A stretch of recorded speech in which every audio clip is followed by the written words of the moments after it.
हरे कृष्णा, दंडवत प्रणाम गुरु महाराज। हरे कृष्ण महाराज, दंडवत प्रणाम महाराज। नमो भगवते ओम नमो भगवते वासुदेवाय। हे वासुदेव। ओम नमो भगवते वासुदेवाय। ओम नमो भगवते वासुदेव। ओम नमो भगवते वासुदेवाय। नमो विष्णुपदाय कृष्ण भूतले नमस्ते सरस्वती देवे गौरवाणी प्रचारणे निर्विशेषशून्यवादी पाश्चात्य साधने श्री कृष्ण चैतन्य प्रभु नित्यानंद हरे Krishna.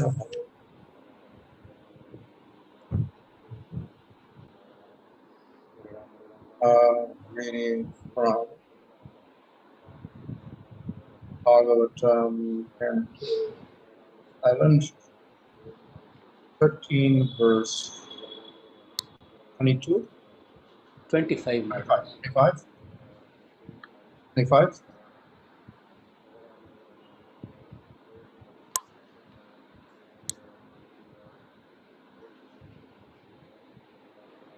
guṇeṣ āviśate ceto guṇaṣ cetasi prajāḥ jīvasya deha ubhayaṁ guṇaṣ ceto mad-ātmanaḥ.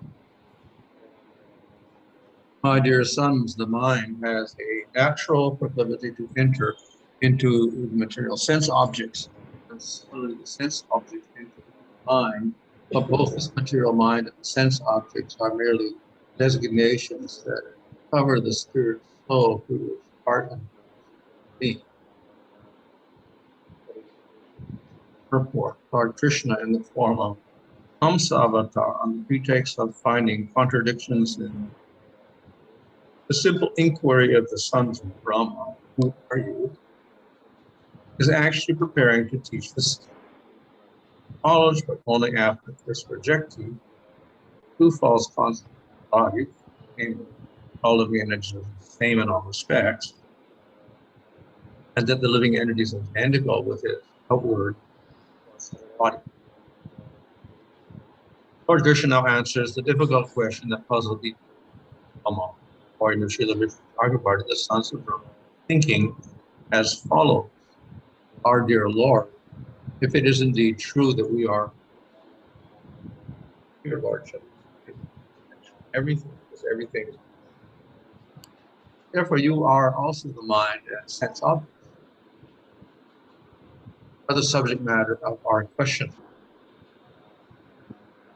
Material sense objects always enter into the functions of the mind, and similarly, the mind always enters into sense object. Thus, it is proper that we inquire from your Lordship about the process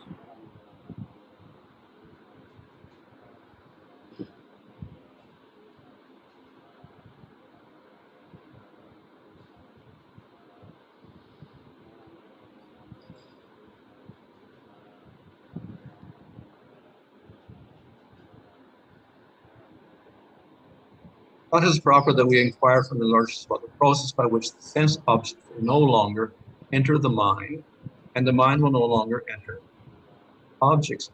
This will only give us the answer. The Lord answers as follows: My dear sons, it is a fact that the mind enters into the material objects of the mind. Thus, although the living entity is actually part and parcel of me, being as I am also eternally, and although the eternal form of the living entity is spiritual, in conditioned life, the living entity artificially imposes upon mind and sense objects, which act as covering designations of the eternals.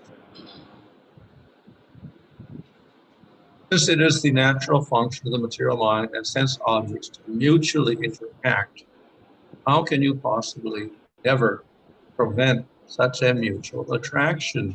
Since both the material mind and sense objects are useless, both of you cannot be given up, and it's automatically free from all bhakti. Here Swami points out that the symptom of the material mind, tendency to consider oneself to be the ultimate guru, lawyer. Naturally, one with such a puffed up mentality is helped, attracted by objects. One who considers himself to be the lawyer will be attracted to means attaining sense gratification and fulfillment objects. Above the material mind, however, is intelligence, which can perceive. It is not possible to separate the material mind from the sense objects because they naturally go together. Therefore, by intelligence, one must realize eternal formness, part and parcel of the Lord, and completely reject the bogus material mentality. One who revives his original spiritual mentality becomes automatically detached from material attraction. Therefore, one should cultivate knowledge, falsity of education. When the mind or senses are attracted to material enjoyment, superior intelligence must immediately touch deluded. In this way, one should purify one's mentality. By devotional service to the Lord, such detachment and intelligence automatically awaken, and by full understanding of one's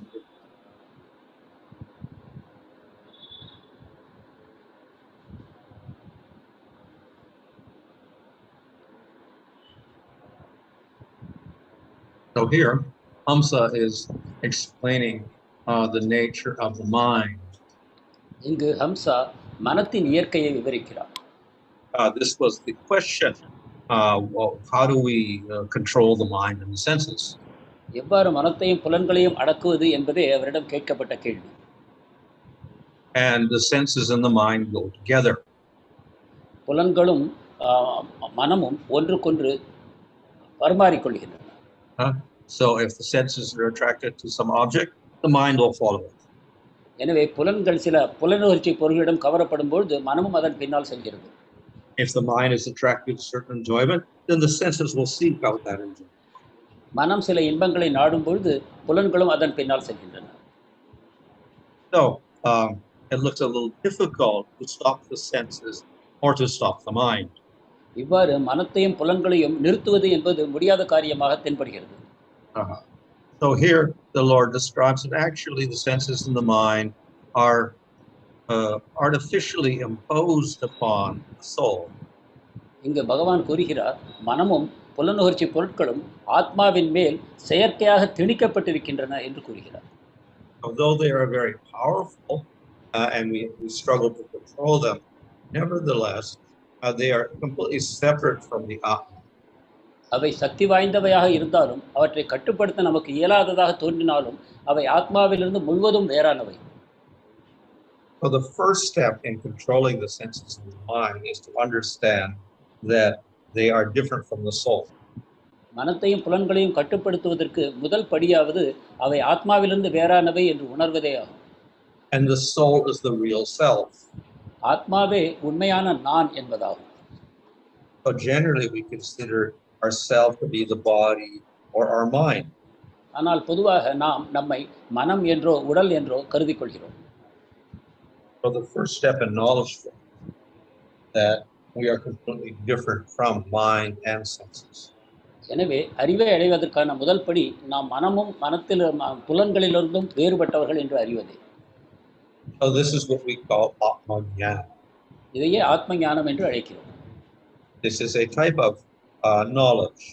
இது ஒரு வகையான ஞானமாகும். If we attain this knowledge, then we have a good reason for controlling the senses. இந்த அறிவை நாம் பெறும் பொழுது புலன்களை அடக்குவதற்கு நமக்கு ஒரு கருவி கிடைக்கிறது. Don't have the knowledge of course, then very, very difficult to control the senses in the mind because there's no good reason to do so. இந்த அறிவு இல்லாதவர்களுக்கு மனத்தையும் புலன்களையும் அடக்குவது இயலாத காரியமாகிறது. ஏனென்றால் அதை செய்ய அவர்களுக்கு காரணமும் இல்லை. In that sense, this ātmanaḥ or knowledge is important. இவ்விதமாக இந்த ஆத்ம ஞானம் அல்லது அறிவு என்பது இன்றியமையாததாகிறது. Nevertheless, when we take to the process of bhakti, we usually criticize again. ஆனால் பொதுவாக பக்தி மார்க்கத்தை ஏற்றுக்கொண்டவர்கள் ஞானத்தை குறை கூறுகிறார்கள். What we are criticizing is not exactly the realization or not the finding of the Atma, but we're criticizing the consequence of that. நாம் குறை கூறுவது ஆத்மாவும் இந்த புலன்கள் மனமும் வேறு என்னும் கருத்தை அல்ல, ஆனால் அதை வழிமுறைப்படுத்தும் முறையை பற்றியே நாம் குறை கூறுகிறோம். So the consequence of realizing the Atma in many cases is that one stops there. I think that is the final truth. எனவே ஞானத்தை பின்பற்றுபவர்கள் அந்த ஞானத்தினுடைய நின்று போகிறார்கள், அதையே நாம் குறை கூறுகிறோம். And thus people will conclude, I am Brahman. எனவே அவர்கள் நான் பிரம்மன் என்னும் முடிவை அடைகிறார்கள். Or as previously the Lord stated, we may think that Maharaj, I can't hear you. Guru Kripa Prabhu, I lost the signal.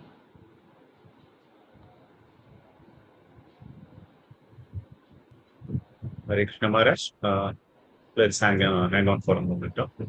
Looks like Maharaj is frozen. Okay, I can hear you then.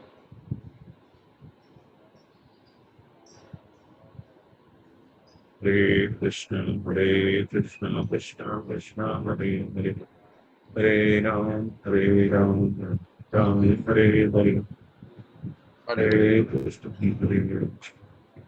Okay, so that's the danger that we stop at ātmanaḥ and we don't go any further. எனவே நாம் ஆத்ம ஞானத்துடன் நின்று போய் அதற்கு மேலான அறிவை நாடாமல் இருப்பதே இதில் இருக்கக்கூடிய அபாயம். So it is important, yes, that we do understand we're not the body, we're the soul, but we should also understand there's a supreme soul, the supreme Lord. எனவே நாம் இந்த மனமும் புலன்களும் அல்ல என்பதை அறிவதோடு கூட நமக்கு மேலாக ஒரு உயர்ந்த பரமாத்மா இருக்கிறார் என்பதை அறிவதும் அவசியமாகிறது. So ātmanaḥ is important because it gives us a good reason for controlling the senses of the mind. எனவே ஆத்ம ஞானம் அவசியமானது, ஏனென்றால் அது புலன்களையும் மனத்தையும் அடக்குவதற்கு ஒரு நல்ல காரணமாக அமைகிறது. But it becomes dangerous if we limit ourselves to ātmanaḥ and don't progress further. ஆனால் நாம் அபாயம் என்னவென்றால் நாம் இந்த ஆத்ம ஞானத்தோடு நின்றுவிட்டு இதற்கு மேல் முன்னேற முயற்சிப்பதில்லை. So the other point is that if we go to the process of bhakti, within it there is ātmanaḥ. இன்னொரு முக்கியமான விஷயம் என்னவென்றால் நாம் பக்தி பாதையை தேர்ந்தெடுப்போமானால் அதற்கு உள்ளேயே ஆத்ம ஞானமும் அமைந்திருக்கிறது. As stated in the first canto of Bhagavatam, and by the process of bhakti, jnana and vairagya automatically manifest. பாகவதத்தின் முதல் காண்டத்தில் கூறப்பட்டபடி பக்தி பாதையை நாம் பின்பற்றும் பொழுது ஞானமும் வைராக்கியமும் இயற்கையாகவே நமக்குள் உண்டாகின்றன. And because they manifest, then automatically we begin to control the senses of the mind. இவை நமக்குள் உண்டாவதன் காரணமாக நாம் மனத்தையும் புலன்களையும் அடக்க ஆரம்பிக்கிறோம். Jnana means we will realize through bhakti the body we are. ஞானம் என்னவென்றால் அந்த பக்தியின் மூலமாக நாம் இந்த சரீரம் அல்ல ஆத்மா என்பதை உணர்கிறோம். And we will also develop a detachment from material objects, vairagya. அதே சமயம் நாம் புலனுணர்ச்சி பொருட்களிலிருந்து பற்றின்மையையும் வளர்த்துக் கொள்கிறோம். அதுவே வைராகியம். Thus, we have natural control of the senses. இவ்வாறு இயற்கையாகவே பக்தர்களுக்கு மனமும் புலன்களும் அடக்கப்படுகின்றன. So, though it is important to realize the ātmagyan, whatever, this is accomplished by the process of bhakti itself. ஆனாலும் கூட ஆத்ம ஞானத்தை அடைவதும் பக்தியில் ஒரு முக்கியமான படியே ஆகும். ஆனால் பக்தியின் மூலமாக அது இயற்கையாகவே எய்தப்படுகிறது. And that is why when we practice bhakti directly, we're not encouraged to practice jnana. அதனால்தான் நாம் பக்தியை நேரடியாக பயிற்சி செய்யும் பொழுது ஞானத்தை பயிர வேண்டாம் என்று நமக்கு அறிவுறுத்தப்படுகிறது. On the other hand, if we are not practicing bhakti, then we're encouraged to develop this type of knowledge. மாறாக நாம் பக்தி பாதையை பின்பற்றவில்லை என்றால் நமக்கு இந்த ஆத்ம ஞானத்தை அறிந்து கொள்ள வலியுறுத்தப்படுகிறது. So that is why in many places in the scripture this jnana is praised. இதன் காரணமாகத்தான் சாஸ்திரங்களில் பல இடங்களில் இத்தகைய ஞானமும் புகழ்ந்து பேசப்படுகிறது. It will give us an impetus to control these senses. இந்த ஞானமானது புலன்களையும் புலனுணர்ச்சி பொருட்களையும் மனத்தையும் அடக்குவதற்கு ஒரு காரணத்தை நமக்கு வழங்குகிறது. On the other hand, if we take to the process of bhakti, then already the process of jnana is included. மாறாக நாம் பக்தி பாதையை தேர்ந்தெடுப்போமானால் அதற்குள்ளேயே இந்த ஆத்ம ஞானமானது அடங்கி இருக்கிறது. And therefore there's no need to separately practice. எனவே தனியாக ஞான மார்க்கத்தை பயிலுவதற்கு பக்தனுக்கு தேவையில்லை. So of course the same goes for karma yoga. இதுவே கர்மயோகத்துக்கும் பொருந்தக்கூடியது. The good aspect of karma yoga is it allows us to take care of our body. கர்மயோகத்தில் உள்ள நல்ல அம்சம் என்னவென்றால் அது நம் உடலை பார்த்துக் கொள்ள உதவுகிறது. The negative aspect is that we get attached to material enjoyment. அதனுடைய தீய விளைவு என்ன என்றால் பௌதிக புலன் இன்பத்தில் நாம் நாட்டம் கொள்கிறோம். So if we practice bhakti yoga, we're not encouraged to practice karma to get material enjoyment. ஆனால் பக்தியை நாம் பின்பற்றும் பொழுது கர்மயோகத்தை பயன்படுத்தி புலனுணர்ச்சி பொருள்களை நீங்கள் நாட வேண்டாம் என்று நமக்கு கூறப்படுகிறது. But through the process of bhakti itself, as Krishna promises in Bhagavad Gita, that he will arrange for one's maintenance. ஆனாலும் கூட பக்தி யோகத்தின் மூலமாகவே பகவான் கீதையில் கூறியுள்ளபடி நம்மை பாதுகாக்கும் பொறுப்பை அவரே ஏற்கிறார். So the devotee does not have to worry too much about maintaining the body. எனவே தன்னுடைய சரீரத்தை காப்பாற்றுவதை பற்றி அதிகமாக பக்தன் கவலைப்பட தேவையில்லை. And whatever results you can attain by karma or jnana are also automatically manifested by the process. மேலும் கர்மம் மற்றும் ஞானத்தின் மூலமாக அடையக்கூடிய விளைவுகள் அனைத்தும் பக்தியின் மூலமாகவே அடையப்படுகின்றன. So bhakti is considered a better process because we do not have to distract ourselves with other processes, but we get the results of the other processes in any case. எனவே பக்தி உயர்ந்த பாதையாக கூறப்படுகிறது. ஏனென்றால் பக்தியை செய்யும் பொழுது நாம் ஞானத்தையும் கர்மத்தையும் செய்ய தேவையில்லை. அதே சமயத்தில் அவற்றினால் கிடைக்கக்கூடிய விளைவுகளை நாம் எய்துகிறோம். So therefore, at the end of the Bhagavad Gita, Krishna says, you give up all other processes and just take it. எனவே கீதையின் இறுதியில் பகவான் கூறுகிறார், நீ அனைத்து வழிமுறைகளையும் விட்டுவிட்டு என்னிடம் சரணாகதி அடைந்து பக்தி பாதையை ஏற்றுக்கொள் என்று. At the same time, the devotee practices yukta vairagya. அதே சமயத்தில் ஒரு பக்தன் யுக்த வைராகியத்தையும் பயிர்கிறான். So we don't artificially reject material objects. இவ்விதத்தில் நாம் செயற்கையாக பௌதிக பொருட்களை நிராகரிப்பதில்லை. We can use them in the service of the Lord. நாம் அவற்றை பகவானுடைய சேவையில் பயன்படுத்துகிறோம். However, in using those objects, we should not enjoy those. ஆனால் இவ்வாறு அந்த பொருட்களை பயன்படுத்தும் பொழுது நாம் அவற்றின் நுகர்ச்சியில் நம் மனத்தை செலுத்தக்கூடாது. Similarly, we can also use the processes of jnana, karma. இதே விதமாக ஞான கர்ம பாதைகளையும் நாம் பயன்படுத்தலாம். But we should not enjoy the results. ஆனால் அவற்றினால் வரும் பயன்களை நாம் அனுபவிக்க கூடாது. So the rule is we accept what is favorable and reject what is unfavorable. சட்டம் என்ன என்றால் எது சாதகமானதோ அதை ஏற்றுக்கொண்டு பாதகமானவற்றை கழிக்க வேண்டும் என்பது. Therefore, we can accept the process of jnana if it is favorable for. எனவே ஒரு பக்தன் ஞான மார்க்கத்தையும் ஏற்றுக்கொள்கிறான், அது பக்திக்கு சாதகமாக இருக்கும் வரையில்.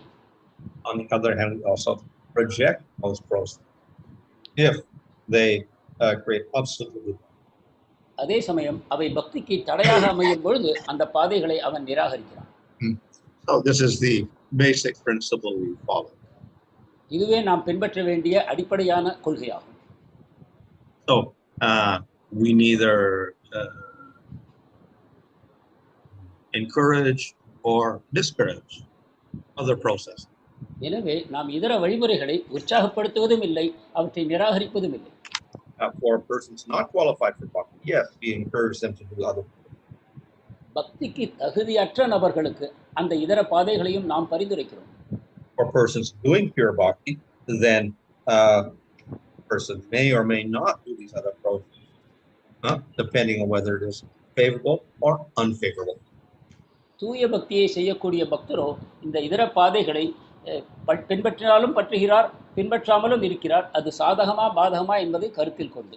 And the main principle is we bhakti to try to attain that purity, complete service to the Lord. முக்கியமான நோக்கமாவது நாம் பக்தி பாதையில் தூய்மையை அடைய வேண்டும், அதாவது பகவானுக்கு தூய பக்தி தொண்டு செய்ய வேண்டும். When other processes interfere with that and they start producing other desires, then we have to avoid those. எனவே இதர பாதைகள் இந்த நோக்கத்துடன் குறுக்கிடும் பொழுது, இதிலிருந்து நம்மை தடுக்கும் பொழுது நாம் அவற்றை நிராகரிக்க வேண்டும். So this is how we conduct ourselves within the process of bhakti. இவ்விதமாகத்தான் ஒரு பக்தர் தன்னை நடத்தி கொள்ள வேண்டும். This requires some good intelligence. இதற்கு சில நல்ல அறிவு, புத்தி தேவைப்படுகிறது. So this intelligence means to be able to discriminate. புத்தியின் செயலாவது நமக்கு பொருட்களை ஒன்றையொன்று ஒப்பிட்டு பார்க்கும் சக்தியாகும். That means we have to analyze very carefully. நாம் மிகவும் கவனமாக பொருட்களை ஆராய்ச்சி செய்ய வேண்டும். And then we have to decide what is favorable to our goal and what is unfavorable to our goal. அதன் பிறகு எது நமது இலக்குக்கு சாதகமானது, எது பாதகமானது என்று நாம் தீர்மானிக்க வேண்டும். And when we clearly distinguish that, then we can go about our practice. இவ்வாறு தெளிவாக நாம் பிரித்து பார்க்கும் பொழுது நாம் பக்தி பாதையில் முன்னேறி செல்ல முடியும். So in the purport here, intelligence was mentioned. இங்கு உரையில் பார்ப்போமானால் இந்த புத்தி கூறப்பட்டிருக்கிறது. So the devotee has to have some intelligence. எனவே பக்தனுக்கு சிறிது புத்தி தேவைப்படுகிறது. And by this he can perform his devotionals properly. இதன் உதவியுடன் அவன் பக்தியை சரியாக பயில முடியும். So sometimes we say we condemn, logic, etc. But to some degree, a devotee also has to use his intellectual. சில சமயங்களில் தர்க்கம், நியாயம் இவற்றை நாம் குறை கூறுகிறோம். ஆனாலும் கூட பக்தன் தனது புத்தியின் உதவியுடன் இவற்றையும் பயன்படுத்த தேவை இருக்கிறது. However, we also condemn use of logic. ஆனாலும் கூட இந்த தர்க்க சாஸ்திரத்தை பயன்படுத்துவதை நாம் குறை கூறுகிறோம். So that criticism when that logic is used independent of the process of bhakti. அந்த குறை என்னவென்றால் அது பக்தியினுடன் சம்பந்தப்படாமல் தனிப்பட்ட முறையில் பின்பற்றுவதை நாம் குறை கூறுகிறோம். When it becomes independent of scripture, then it becomes dangerous. அவை சாஸ்திரங்களிலிருந்து தனியாக செயல்படும் பொழுது அவை அபாயகரமானவை ஆகின்றன. So by material logic, we can come to all sorts of wrong conclusions. பௌதிக வாதங்களின் மூலமாக நாம் தவறான தீர்மானங்களை அடைகிறோம். So that aspect of logic is condemned. இந்த அம்சமானது தர்க்கவாதத்தில் குறை கூறப்படுகிறது. But where that logic, where that intelligence is useful for the devotee, then we employ it. ஆனால் இந்த தர்க்கவாதமும் புத்தியும் பக்திக்கு பயன்படும் பொழுது அவற்றை நாம் பயன்படுத்துகிறோம். This distinguishes the human being from the animal. இதுதான் மனிதனை மிருகங்களிலிருந்து வித்தியாசப்படுத்துகிறது. This also distinguishes the advanced human being, the less advanced human. மேலும் இது முன்னேற்றமடைந்த மனிதனையும் தாழ்ந்த மனிதனையும் கூட வித்தியாசப்படுத்தி காட்டுகிறது. So within bhakti we can utilize that logic and intelligence, but it's done in conjunction with devotion. எனவே பக்திக்குள் தர்க்கத்தையும் புத்தியையும் பயன்படுத்தலாம், ஆனால் அவற்றை பக்திக்கு உட்பட்டே பயன்படுத்த வேண்டும். Similarly, the mind and the senses, not necessarily evil. இதே போல மனமும் புலன்களும் கூட தீயவை என்றே நாம் கொள்ள தேவையில்லை. If they are out of control, yes, they will be great. அவை நம் கட்டுப்பாட்டை மீறி போகும்பொழுது அவை தீயவைதான். But if we use the senses for Krishna service, then they're very beneficial. ஆனால் அதே புலன்களை கிருஷ்ணருடைய சேவையில் நாம் பயன்படுத்தும் பொழுது அவை நமக்கு நலம் பயப்பவை ஆகின்றன.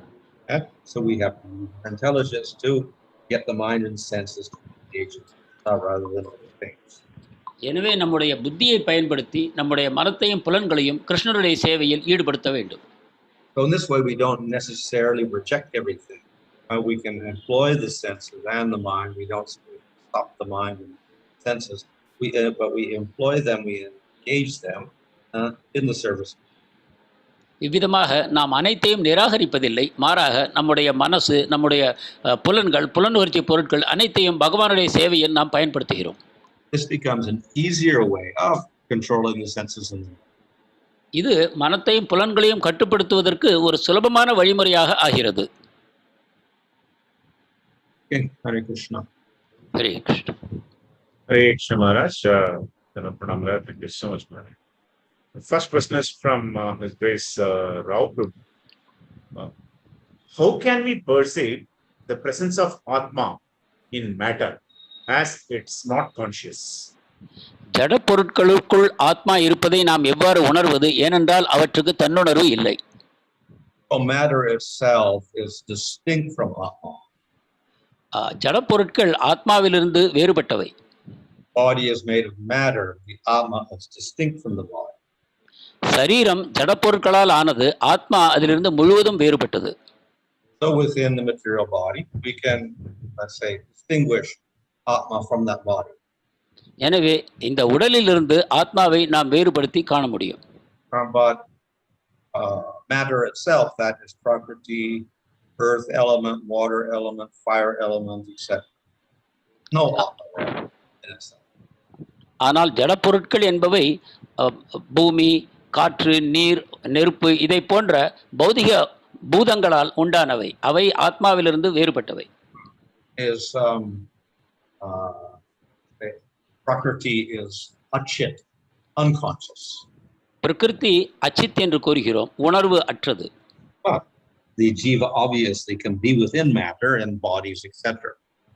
ஆனால் ஜீவாத்மாவோ இந்த பௌதிக ஜட பொருட்களுக்குள் அவன் இருந்து செயல்களை செய்ய முடியும். So we can perceive jivas within matter, but conscious matter itself is not conscious. எனவே இந்த ஜட பொருட்குள் ஜீவன் இருப்பதை, அதன் உணர்வை நாம் காணலாம், ஆனால் ஜட பொருட்களுக்கு என்று உணர்வு இல்லை. Thank you, Maharaj. Second part of the question from Rao Prabhu is, how does spiritual evolution takes place in respect to matter? பௌதிகமான பொருட்களில் ஆன்மீக பரிணாம வளர்ச்சி எவ்வாறு ஏற்படுகிறது? Well, matter simply transforms from prakriti to mad-ātmanaḥ, to ahankara, to material elements, to universes, to bodies, to planets, and then it dissolves. பௌதிக ஜட பிரகிருதியானது பௌதிக பொருட்களாக இருந்து அதிலிருந்து அகங்காரமாக, அதிலிருந்து அதற்கும் ஆகாயமாக, கிரகங்களாக இவ்வாறு பரிணாம வளர்ச்சி அடைகிறது. ஆனால் இறுதியில் அது கரைந்து போகிறது. That prakriti is eternal. அந்த பிரகிருதியானது சாஸ்வதமானது, நிரந்தரமானது. So it doesn't become something else. அது வேறு பொருளாக மாறுவதில்லை. Thank you, Maharaj. The next question is from Jyoti Sundar Mataji. This is with reference to Bhagavad Gita 3-34, purport. Prabhupada is condemning regulated sense enjoyment and is prescribing complete attachment to Krishna. So, how to understand this? Bhagavad Gita 3:34 உரையில் ஸ்ரீல பிரபுபாதர் கட்டுப்படுத்தப்பட்ட வரையறைப்பட்ட புலனுணர்ச்சி பொருள்களையும் கண்டிக்கிறார். அவர் முழுமையாக கிருஷ்ணரிடம் நம்மை ஈடுபடுத்துமாறு பரிந்துரைக்கிறார். இதை எவ்வாறு புரிந்து கொள்ள வேண்டும்?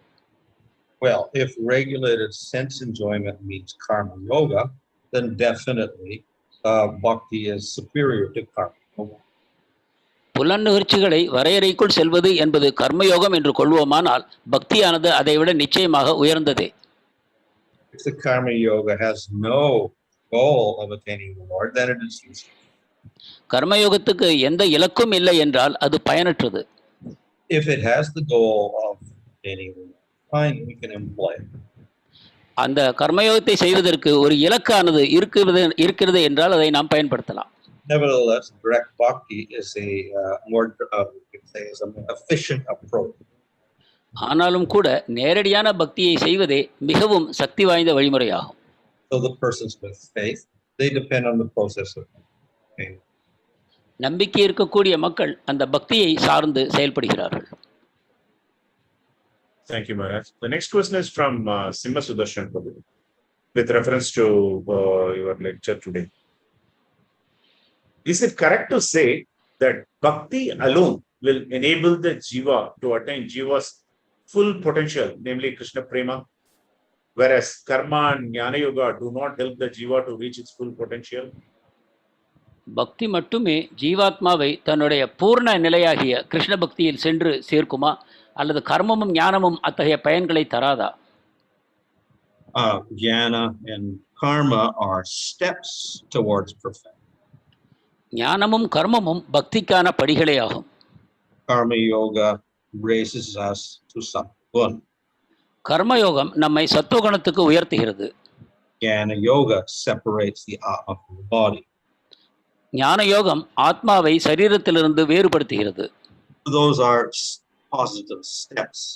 இவை இரண்டும் ஒரு நல்ல படிகள். But they are not the final goal. ஆனால் அவையே இறுதி இலக்கு அல்ல. If we take them as the final goal, then that is not proper. அவற்றை இலக்காக கொண்டால் அது தவறானது. At the same time, if we perform bhakti, whatever we attain by karma yoga or jnana is also automatically attained. அதே சமயம் நாம் பக்தியை பின்பற்றுவோமானால் கர்மத்தினாலும் ஞானத்தினாலும் அடையக்கூடிய இலக்குகள் இயற்கையாகவே அடையப்படுகின்றன.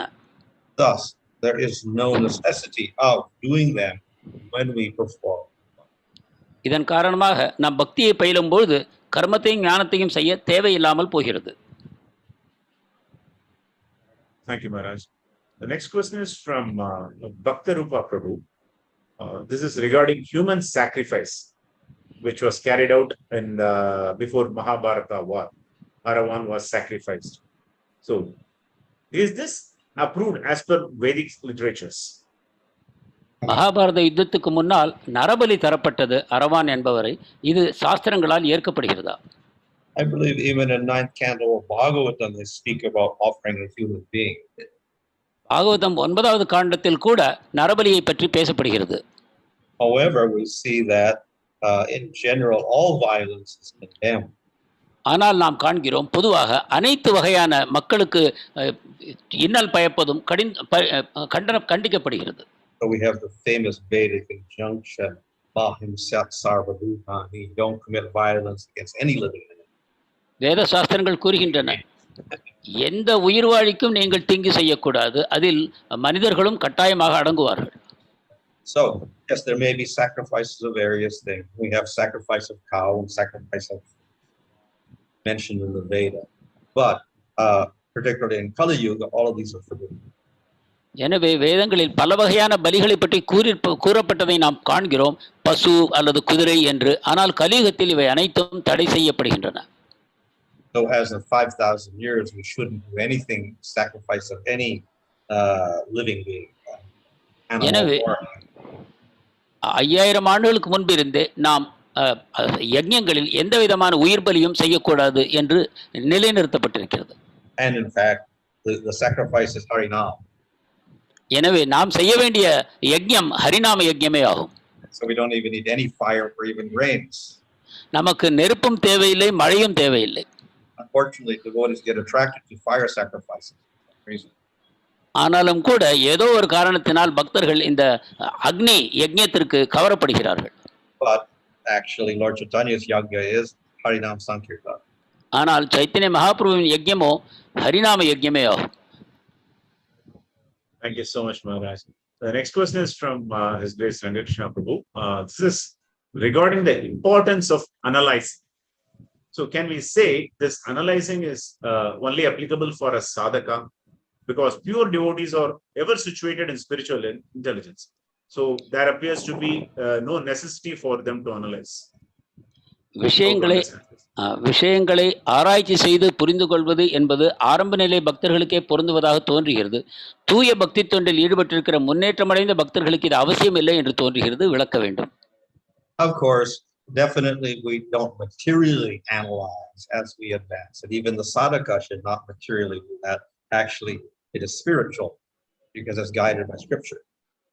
முன்னேறக்கூடிய பக்தர்கள் இந்த பௌதிகமான நிலையில் இவற்றை ஆராய்ச்சி செய்வதில்லை. சொல்லப்போனால் ஆரம்ப நிலை சாதகர்கள் கூட இதை பௌதிகமான நிலையில் செய்யக்கூடாது. இது ஆன்மீகமான வழிமுறை என்று கூறப்பட்டது. However, we'll see in the pure devotees, even the Nitya-siddhas, and even in Krishna himself, they think, they analyze. ஆனாலும் கூட நாம் பார்க்கிறோம் பக்தர்கள் கிருஷ்ணர் உள்பட இத்தகைய ஆராய்ச்சியை செய்கிறார்கள். For instance, when they were having a controversy about what to do with the Pandavas and Krishna, etc. Should we have a Rajasuya sacrifice? Should we kill Jarasandha? All sorts of things they were speculating on. So then Krishna called Uddhava and said, "What do you think?" இவ்விதமாக நாம் பாகவதத்தில் பார்க்கிறோம், கிருஷ்ணர் ராஜசூய யஜ்ஞத்துக்கு செல்வதா, ஜராசந்தனை கொல்ல செல்வதா, எதை நாம் செய்ய வேண்டும் என்று சந்தேகம் வருகிறது. அப்பொழுது உத்தவரை அழைத்து அவரிடம் கேட்கிறார்.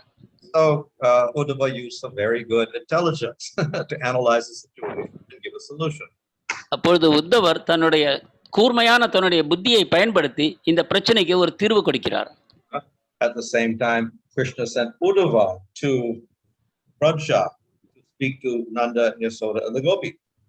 அதே சமயம் கிருஷ்ணர் உத்தவரை பிரஜத்துக்கு அனுப்பி நந்த மகாராஜாவோடும் கோபியருடனும் பேசுவதற்கு அனுப்புகிறார். So of course he had great devotion, he also had great intelligence. அவருக்கு உயர்ந்த பக்தி இருந்தது, அதே சமயம் உயர்ந்த புத்தியும் இருந்தது. So he would understand the best way to explain to the people of Vrindavan Krishna's absence. எனவே அவர் சென்று பிருந்தாவனத்தில் உள்ள மக்களுக்கு கிருஷ்ணர் வராமல் இருப்பதற்கான காரணத்தை சிறந்த முறையில் விளக்குவார். So even spiritually there is some intelligence. எனவே ஆன்மீகத்திலும் கூட ஒரு புத்தி என்பது அமைந்திருக்கிறது. We see Krishna speaks to the gopis. நாம் கிருஷ்ணர் கோபியரிடம் பேசுவதை பார்க்கிறோம். And then they joke with each other. Maharaj, they joke with each other. அவர்கள் ஒருவர் ஹாஸ்யமாக பேசிக் கொள்கிறார்கள். And then they start using words with double meanings. அதன் பிறகு இரண்டு பொருள் படக்கூடிய வார்த்தைகளை அவர் பயன்படுத்துகிறார்கள். And this requires intelligence. இவை எல்லாவற்றிற்கும் புத்தி அவசியம். Or they compose verses in certain meters. அல்லது அவர்கள் அருமையான கவிதைகளை எழுதுகிறார்கள், பாடுகிறார்கள். Requires good intelligence. அதற்கும் புத்தி தேவைப்படும். And so even in the spiritual world they use intelligence. எனவே ஆன்மீக உலகத்திலும் கூட அவர்கள் புத்தியை பயன்படுத்துவதை நாம் காண்கிறோம். That was great, Maharaj. Thank you so much, Maharaj. The next question is from His Grace Srinivas Nitai Prabhu. In Bhagavad Gita, Lord has described this material world as temporary and miserable. Being the case, it seems that, and more, in the other side, Lord expects the devotee to perfect his life despite such limitations in this material world. So how to understand this? கீதையில் பகவான் இந்த உலகம் தற்காலிகமானது, துக்கமயமானது என்று கூறுகிறார். அதே சமயம் இந்த உலகத்திலிருந்து ஒரு மனிதனானவன் தன்னுடைய வாழ்க்கையை பூர்ணத்துவம் எய்த வேண்டும் என்றும் கூறுகிறார். எவ்வாறு இதை புரிந்து கொள்வது? What was the question? He expects the devotee to perfect. He's expecting the devotee to perfect in this very life, despite being in this limited material world, which is miserable perfect. And to perfect his perfect his life. Well, while he's miserable, you're saying, or what? So see, this material world is miserable and temporary. Yeah. Still, the Lord expects a sadhaka to perfect his life being in this material world. Okay. Yeah. So obviously, if it's temporary and miserable, then he will want to go somewhere else. Yes. இந்த உலகம் தற்காலிகமானதாகவும் துன்பம் நிறைந்ததாகவும் இருந்தால்தான் ஒரு மனிதன் இங்கிருந்து வேறு இடத்திற்கு செல்ல விரும்புவான். So the promise is you perform bhakti and you get eternal bliss. இதுதான் பகவான், and it's blissful. இதுவே பகவான் தரக்கூடிய உத்தரவாதம். நீங்கள் பக்தியை செய்யுங்கள், அப்பொழுது இந்த உலகத்தை கடந்து ஆனந்தமயமான நிரந்தரமான உலகத்தை அடைவீர்கள். But we have to accept where we are now. We can't say, well, I don't exist. ஆனால் நாம் இப்பொழுது இருக்கும் இடத்தை நாம் ஏற்றுக்கொள்ள வேண்டும். இல்லை, நான் இல்லை என்று நாம் கொள்ளக்கூடாது. So we are suffering, we are temporary with our body. So how do we attain that eternal blissful position? நாம் துன்பத்தை அனுபவிக்கிறோம், நாம் தற்காலிகமான உடலில் இருக்கிறோம். எனவே இவற்றை கைவிட்டு எவ்வாறு அந்த நிரந்தரமான சந்தோஷமயமான இடத்தை அடைவது? So we cultivate the Atma. இதற்காக நாம் ஆத்ம ஞானத்தை அடைய வேண்டும். And if we do that, even in this lifetime, we attain realization of the Lord, then we are not attached to the body. இதை செய்தால் நாம் இந்த ஆயுட்காலத்துக்குள்ளேயே பகவானை பற்றி அறிந்து கொள்கிறோம். அதன் பிறகு நமக்கு இந்த பௌதிக உடலின் மீது பற்று விட்டுவிடுகிறது. Therefore, a person who has prema, who's in this material body, does not suffer. எனவே பிரேமத்தில் இருக்கக்கூடிய ஒரு பக்தன் இந்த பௌதிக சரீரத்தில் இருக்கும் பொழுது கூட அவன் துன்பப்படுவதில்லை. And he is eternal. மேலும் அவன் சாஸ்வதமாகிறான். Only the body is temporary. அவனுடைய சரீரம் மட்டும் தற்காலிகமானது. So we can experience eternal bliss even if we have a material body. எனவே நிரந்தரமான ஆனந்த பரவசத்தை நாம் இந்த தற்காலிகமான சரீரத்துக்குள்ளும் அனுபவிக்க முடியும். But we are completely detached from that material body. ஆனால் இந்த பௌதிக சரீரத்திலிருந்து நாம் நம்மை முழுமையாக பற்றின்மையை வளர்த்துக் கொள்ள வேண்டும். Thank you, Maharaj. Just one final question from Jyoti Sundar Mataji. This is based on a reference from the book Paramatma Sandarbha, wherein it is mentioned the material body is not a reflection of the Panchabhutas. Neither it is a combination or transformation of the Panchabhutas. So the question is, yes, what's the question? Yes, yeah, Prabhu, you can translate. Kalanidhi Prabhu. பரமாத்ம சந்தர்ப்பத்தில் இந்த சரீரமானது பஞ்சபூதங்களின் பிரதிபலிப்பு அல்ல என்று கூறப்பட்டிருக்கிறது.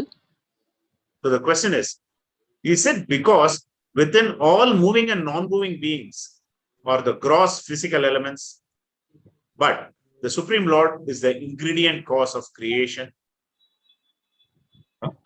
அசைவன அசையாதன இவற்று அனைத்துக்குள்ளும் ஜடம் அந்த பஞ்சபூதங்களே இருந்தாலும் கூட உற்பத்திக்காக பின்னணியாக பகவானே விளங்குகிறார். What's the question? Mataji has mentioned it as material elements. Sorry, body is not a transformation of the material elements. So the reason is it because within all the moving and non-moving beings or the gross physical elements? What within all moving and non-moving beings are the gross physical elements? I don't understand. You understand? What does it mean? Because in one side there is a reference that body is not a reflection of the material elements. In this question again, when it comes, well, the body is made out of material, not a reflection. சரீரம் பௌதிக பொருட்களால் தான் ஆனது, அது ஒரு பிரதிபலிப்பு அல்ல. Then it's answered, Maharaj. Thank you, Maharaj. Thank you so much, Maharaj. His Holiness guṇeṣu Maharaj ki jai. Grantharaj Srimad Bhagavatam ki jai. Jagat Guru Srila Prabhupada ki jai. Dear devotees, thank you so much for your participation. As a continuation of Srila Prabhupada Katha, today evening 7 to 8 we have glorification of Srila Prabhupada. Prabhupad கதா தொடர்கிறது. இன்று மாலையும் 7 மணிக்கு இதற்கான ஒரு ஒளிப்புரை சொற்பொழிவு இருக்கிறது. Similarly, in the weekend we have got once again Ananga Mohan Prabhu's session on Srila Prabhupada is perfect. இந்த வார இறுதியில் அனங்கமோகன் பிரபு ஸ்ரீல பிரபுபாதர் பூர்ணமானவர் என்ற தலைப்பில் உரையாற்றுவார். Followed by weekend Sunday session by His Grace Radhapati Prabhu. ஞாயிற்றுக்கிழமை ராதாபதி பிரபு சொற்பொழிவாற்றுவார். And we have the most auspicious festival, Radhayatra, lined up for 12th Monday. மிக மங்களகரமான ரத யாத்திரை விழா திங்கட்கிழமை அன்று நடக்க இருக்கிறது. So please stay connected for the announcements and informations which are going to be shared with the congregation very soon. அனைவரும் இது சம்பந்தமான தகவல்களுக்காக காத்திருக்க வேண்டும். இவை அனைத்தும் உங்களுடன் பகிரப்படும். So we conclude this with the chanting of Hare Krishna Mahamantra thrice, followed by Vaishnava Pranam. Hare Krishna, Hare Krishna, Krishna Krishna, Hare Hare, Hare Ram, Ram Ram, Hare Hare.